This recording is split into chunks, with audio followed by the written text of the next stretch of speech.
Hello, it's Reviews Day Tuesday, it's time for Discworld Discourses, and today I am reviewing Interesting Times. This is the 17th book in the Discworld series by Terry Pratchett, first published in 1994. In this book, patrician Vetinari receives a demand from the Agitaean Empire for the Great Wizard. Unseen University concludes that this means Rincewind, and he is sent to the distant empire. There he finds himself in the middle of a revolution, and he also finds himself in the middle of the Silver Horde, led by Cohen the Barbarian, his old acquaintance. I read this book once before, quite a long time ago, and my experience the second time was very different. There are still things that I really enjoy in this book. I like Rincewind as a character. I mean, to be honest, I prefer him in this reread than I did the first time I read the books. Cohen and the Silver Horde are a lot of fun, especially the teacher who joins them, although there are some jokes that don't hit quite right with the Horde. I like the things that the book has to say about overthrowing tyrants and becoming a bit tyrannical yourself through the process, and about bureaucracy and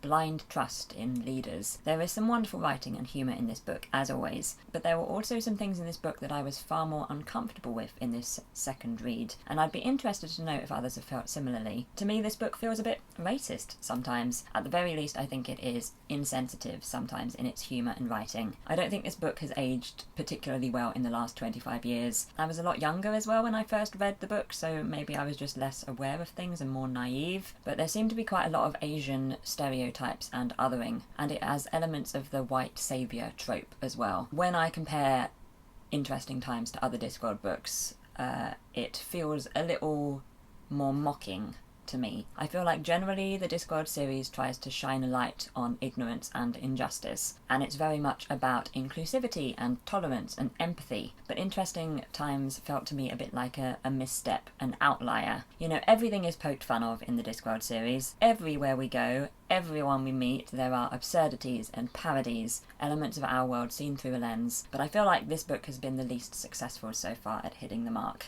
I didn't enjoy reading this book as much as I have all of the others so far. There are still some great bits, and the book still had some good things to say, but just sometimes I was reading and thinking, You know, if this read that I have just finished right now of Interesting Times had been my first experience of the Discworld series, I'm not sure I would have continued reading the Discworld books, because I may have assumed that they would all be like that. So yeah, I'd be interested in hearing your thoughts on Interesting Times. Would you agree or disagree? Am I being too sensitive? Can you see how the book could be read in that particular way? As I say, at the very least, I feel like it has elements of insensitivity in it. I will give Interesting Times by Terry Pratchett 3.4 out of 5. So if you liked Interesting Times, what should you read next? The Last Continent is the next Rincewind book, so that would be a great place to go. And if you haven't read The Colour of Magic and The Light Fantastic yet, then I would suggest those as well, because Interesting Times is pretty much a direct sequel to them. If you didn't like Interesting Times, then the next book in the Discworld series is Masquerade, and we return to The Witches of Lanka. Or you could move later on in the series and try something like The Truth or Going Postal. My next Discworld Discourses will be on the 1st of October, and I will be reviewing Masquerade, and you can see the full list of Discworld books and when I'm planning on reviewing them in the description below. That's the end of the video. Let's move across to the end screen. If you'd like to see my latest video or some more Discworld Discourses, then you can do so below me here, and you can also subscribe to my channel or visit my website if you should wish to beside me here. And if you fancy checking out my Patreon, then the link to that is in the description below. I hope you have a wonderful day, and I will see you very soon.